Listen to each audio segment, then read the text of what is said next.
Now, I ain't one to gossip, but I do happen to run the only place in Sugartree where folks show up just to do exactly that. So I reckon I'm qualified. Now listen here.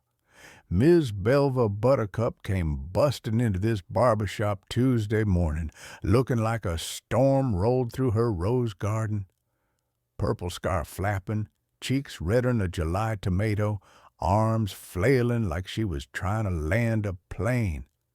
She says to me, "Jasper, somebody done stole my lavender derby hat." Now, I know what you're thinking. Why is that a crisis? Well, that lavender derby hat ain't just any old accessory.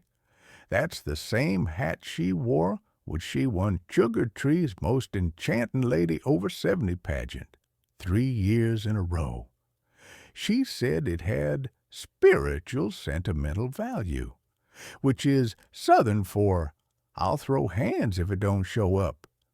And wouldn't you know it, she's convinced the culprits are none other than Callie the trash panda and her sidekick Kordi the skunk. Said she saw 'em lingering near her clothesline and swore one of 'em winked at her. Winked, I tell you. That's how you know it's serious. So Belva launches herself a full-blown backyard investigation. She's out there at 6:15 in the a.m. with a clipboard, motion lights, binoculars. She set a trap made out of marshmallows and Tupperware. Nearly caught the mailman. Poor fella still won't deliver on that side of the holler. Well, a week goes by. No sign of the hat. Belva's accusing folks, praying for judgment, and posting flyers on every tree that ain't already got a squirrel in it. And then, just as folks were starting to avoid her on Main Street, it happens. Clarence the Catfish, yes, that Clarence, shows up floating in the baptismal pond at Sugarbell Chapel, wearing that lavender derby hat like he's the queen of Catfish County, just floating proud, looking like he's about to lead a choir.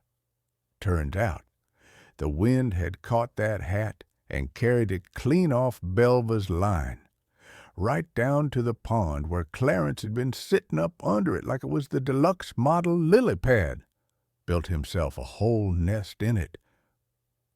So Belva, bless her, left a banana puddin' on Callie and Kordi's porch over yonder at Sunnyside Cove with a note that just said, "Oops," and that, my friends, is why you don't accuse folks till you check the pond. Moral of the story, sometimes what feels like sabotage is just the wind blowing funny and a catfish with refined taste in hats.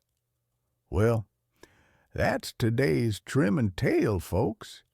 You've been gibbering with old Jasper, and if you didn't learn nothing, least you got a laugh and a little off the top. Y'all come back now, you hear?